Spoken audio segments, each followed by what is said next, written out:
Have you ever felt like there's some kind of invisible force holding you back? No matter how hard you try to move forward, something just keeps you stuck. Well, today, we're going to dive into a super practical guide inspired by the work of Hamish Madan to unlock that hidden 95% of your mind's power. We're going to break it all down into a simple 21-day challenge that's designed to literally reprogram your mind for success. All right, so here's our game plan. First, we'll uncover your mind's hidden power. Then, I'm going to give you a powerful reprogramming toolkit. After that, you'll learn how to create a personal formula that's totally unique to you. And then, we'll wrap it all up with the 21-day mind challenge to put everything into action. Sound good? Let's go. So, let's kick things off with a pretty mind-bending idea. What if geniuses like Nikola Tesla weren't just, thinking harder than everyone else? What if they were actually tapping into this huge hidden reservoir of mental power, the part of the mind that is really running the show? I mean, listen to this. Tesla claimed he could visualize, test, and completely perfect his incredible inventions, like the AC motor, all in his mind before ever building a single physical thing. He said this extraordinary ability came from the power of his subconscious mind, a place where impossible ideas could actually become reality.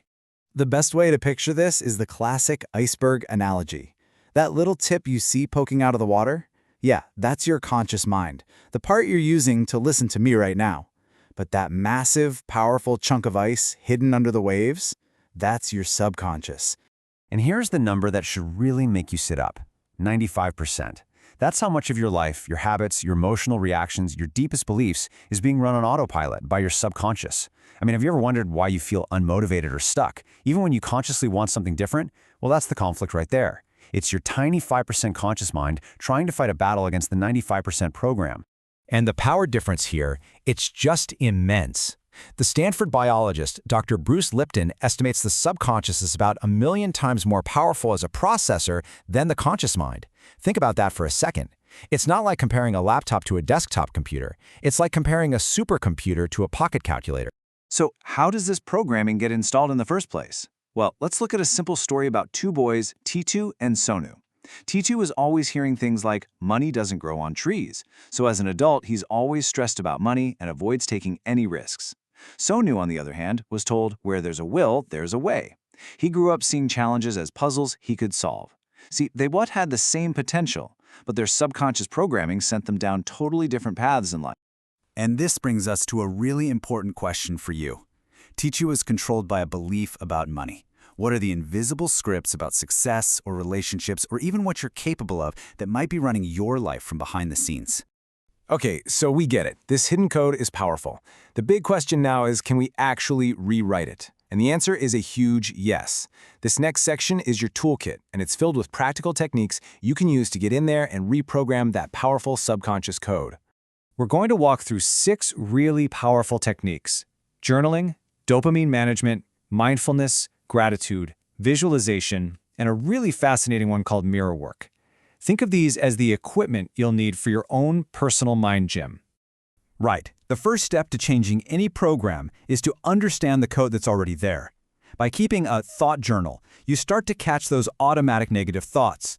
So when you think, oh, I can't do that, you actually write it down and ask yourself, why? Why do I believe that? This simple act brings that subconscious belief into the conscious light, where you can finally look at it and challenge it. Next up, let's talk about dopamine. You ever find yourself scrolling social media for hours, even though you know you have a huge project to work on? That's the high dopamine trap. Our brains get totally hooked on these easy, instant rewards. The problem is, it makes the low dopamine, long-term goals, like building a business or learning an instrument, feel incredibly boring and difficult. By intentionally cutting back on the cheap thrills, you actually reset your brain's reward system, which makes doing that meaningful work feel engaging and rewarding again. You know when someone cuts you off in traffic and you instantly feel that flash of rage? That's an automatic subconscious reaction. Mindfulness, which you can practice with simple focus meditation, creates this tiny little gap between a trigger and your reaction. And in that gap, you get the power back to choose a calmer, more conscious response instead of just being a puppet of your emotions. I love this analogy. It's so powerful. If your mind is constantly focused on complaints and what's missing, it's like trying to plant a garden in rocky, barren soil. Nothing is going to grow. But practicing gratitude, actively focusing on what you do have, is like tilling that soil and adding nutrients. It makes your mind a fertile ground where positive, successful thoughts can finally take root and really flourish. Now, this isn't some kind of magic. It's all about programming. Your subconscious mind doesn't really know the difference between a real experience and a vividly imagined one. So when you repeatedly visualize achieving your goals in great detail, your subconscious starts to treat it like a reality it needs to create. This process sharpens your focus, it sparks your creativity, and it builds discipline, aligning all that massive subconscious power with your conscious goals. And finally, we have mirror work. Now this might feel a little weird at first, but it's a technique used by some serious top performers, from business leaders like Anand Mahindra to superstars like Shah Rukh Khan. When you look yourself in the eye and say, "I am confident," you're not just thinking it, you are seeing it and you are hearing it. This multi-sensory approach creates a much deeper imprint on your subconscious, and it helps build that unshakable self-belief. Okay, this part is absolutely crucial. You've seen the whole toolkit, but just throwing all 6 techniques at yourself at once is a recipe for getting overwhelmed. The real key to success here is to create a personalized formula that fits your unique personality and your needs. So this right here is your starting point for building that personal formula. For instance, if your mind is always racing, if you're a classic overthinker, then focused meditation is non-negotiable for you. It's essential to quiet the noise. If you're a really visual person, then a vision board becomes your superpower. An auditory learner? Try recording your affirmations and listening to them. Feeling emotionally drained? A gratitude journal can be deeply transformative. And hey, if you're brand new to all of this, a simple reflecting journal is the perfect first step to building that self-awareness. Okay, so you have the concepts, and you know how to pick out your personal tools. Now let's put it all together into a simple, actionable plan.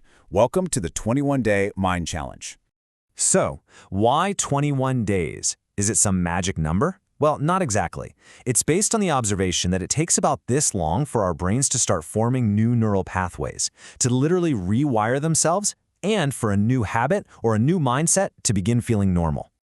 This whole concept was actually popularized by a plastic surgeon, Dr. Maxwell Maltz, way back in the 1950s. He noticed his patients took a minimum of 21 days to get used to their new appearance after surgery. He published this in his groundbreaking book, Psycho-Cybernetics, and ever since then, it's become a cornerstone principle for habit formation. So how do you know if this is actually working? I mean, you're not going to just wake up a totally new person on day 22. The progress is a bit more subtle. It starts with higher awareness. You'll just start to notice your negative thoughts more often. And that awareness allows you to start taking small risks, stepping just a little bit out of your comfort zone. And the result of all that is more daily joy, as your baseline level of happiness just naturally begins to rise. Here it is, your simple plan, all broken down. First, choose your personalized tools. Second, you gotta practice them daily. Consistency is everything. At the same time, consciously cut back on those high dopamine distractions. Then, watch for those 3 signs of progress we just talked about. And finally, commit to this entire process for a minimum of 21 days. That's it. And this is where the real work begins. Your challenge doesn't start tomorrow or next week. It starts right now, with a single decision. So what is the one limiting belief about money, about success, about yourself that you are going to target first? The power to change is in your hands.